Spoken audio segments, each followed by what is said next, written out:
ആകയാൽ സകല ദുഷ്ടതയും എല്ലാ ചതിവും വ്യാജഭാവവും അസൂയയും എല്ലാ നുണയും നീക്കിക്കളഞ്ഞ് ഇപ്പോൾ ജനിച്ച ശിശുക്കളെ പോലെ രക്ഷയ്ക്കായി വളരുവാൻ വചനമെന്ന മായമില്ലാത്ത പാൽ കുടിക്കുവാൻ വാഞ്ചിക്കുവാൻ.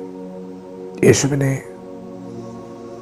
രക്ഷകനും കർത്താവുമായി സ്വീകരിച്ച ദൈവവേദലെ, രക്ഷിക്കപ്പെട്ട ദൈവവേദലെ, നമുക്കിനിയും രക്ഷയിൽ വളരേണ്ടതുണ്ട്. യേശുവിനെ പോലെ ആകുവാനാണ് ദൈവം നമ്മെ വിളിച്ചത്. യേശുവിൻ്റെ വിശുദ്ധിയിലേക്ക് വളരാനാണ് ദൈവം നമ്മെ വിളിച്ചത്. അവൻ്റെ ദിവ്യ സ്വഭാവത്തിന് കൂട്ടാളികളായി തീരുവാൻ, തൻ്റെ സ്വഭാവത്തോട് അനുരൂപപ്പെടുവാൻ ദൈവം നമ്മെ വിളിച്ചിരിക്കുകയാണ്. വിശ്വാസത്താൽ യേശുവിനെ സ്വീകരിച്ച നാം ഓരോരുത്തരും ആ രക്ഷയുടെ വളർച്ച അത് പ്രവൃത്തിയിലൂടെ വെളിപ്പെടുത്തേണ്ടതുണ്ട്. വിശ്വാസത്താൽ വീണ്ടും ജനിച്ച നിങ്ങളുടെ ആത്മമനുഷ്യൻ ഒരു വ്യക്തിത്വമായി ജീവനുള്ള ഒരു കല്ലായി രൂപപ്പെടേണ്ടതുണ്ട്. ശ്രേഷ്ഠവും മാന്യവുമായ ജീവനുള്ള കല്ലായ യേശുവിൻ്റെ അടുക്കൽ നാം ഓരോരുത്തരും വന്നിരിക്കുകയാണ്. ആ കല്ലിനോട് ചേർന്നിരിക്കുന്ന നാം ഓരോരുത്തരും ജീവനുള്ള കല്ലുകളാകണം എന്നാണ് ദൈവം നമ്മെക്കുറിച്ച് ആഗ്രഹിക്കുന്നത്. അതിന് നമുക്കൊരു വളർച്ച ആവശ്യമാണ്. യേശുവിൻ്റെ വിശുദ്ധി പ്രാപിക്കുവാനാണ് ദൈവം നമ്മെ വിളിച്ചത്.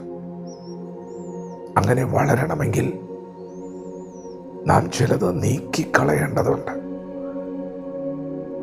ദൈവം പുതുവീഞ്ഞ് പകരാൻ ആഗ്രഹിക്കുന്നത് പുതിയ തുരുത്തിയിലാണ്. സകല ദുഷ്ടതയും എല്ലാ ചതിവും വ്യാജഭാവവും അസൂയയും എല്ലാ നുണയും നീക്കിക്കളഞ്ഞാൽ നിങ്ങൾ വളരും. അതിലേതെങ്കിലും ഒന്ന് വിട്ടുകളയാതെ അകത്ത് വേര് പിടിച്ചാൽ അത് നിങ്ങളുടെ അകത്തെ മനുഷ്യൻ്റെ വളർച്ചയെ ബാധിക്കും. അവർ വേണ്ടതുപോലെ പുഷ്ടിയോടെ വളരുവാൻ കഴിയാതെ വരും. അങ്ങനെ പാപവഴികളെയൊക്കെ ഉപേക്ഷിച്ച് ഒരു പുതിയ സൃഷ്ടിയായി പുതുക്കം പ്രാപിച്ച ഒരു അനുഭവത്തിൽ ക്രിസ്തുവിനോട് ചേരുമ്പോഴാണ് നാം ജീവൻ പ്രാപിക്കുന്നത്, ജീവനുള്ള കല്ലുകൾ എന്ന പോലെയാകുന്നത്. പ്രിയപ്പെട്ടവരെ, പാപം ചെയ്യുന്നിടത്തോളം നാൾ നാം പാപത്തിൻ്റെ ദാസന്മാരാണ്. എന്നാൽ വചനത്തിൽ നിലനിൽക്കുന്നവർ വാസ്തവമായി യേശുവിന് ശിഷ്യരാകും, സ്വാതന്ത്ര്യം പ്രാപിക്കും. പുത്രൻ നിങ്ങൾക്ക് സ്വാതന്ത്ര്യം വരുത്തിയാൽ നിങ്ങൾ സാക്ഷാൽ സ്വതന്ത്രരാകും. അതുകൊണ്ട് ഇന്ന് പകൽ രക്ഷയ്ക്കായി വളരുവിൻ എന്ന പരിശുദ്ധാത്മാവ് ആഹ്വാനം നൽകുകയാണ്. ആത്മീയ വളർച്ച പ്രാപിക്കുവിൻ.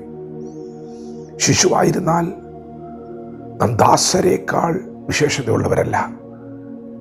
എന്നാൽ നാം വളർച്ച പ്രാപിക്കുമ്പോഴാണ് നാം അവകാശികളായി തീരുന്നത്, പുത്രന്മാരായി തീരുന്നത്. പുത്രൻ എന്നേക്കും വീട്ടിൽ വസിക്കും. പ്രിയപ്പെട്ടവരെ, പാപത്തിൻ്റെ വഴികളെ ഉപേക്ഷിച്ച് പാപസ്വഭാവങ്ങളെ ത്യജിച്ച് വചനമാകുന്ന മായമില്ലാത്ത പാല് കുടിച്ച് രക്ഷയ്ക്കായി വളരാം.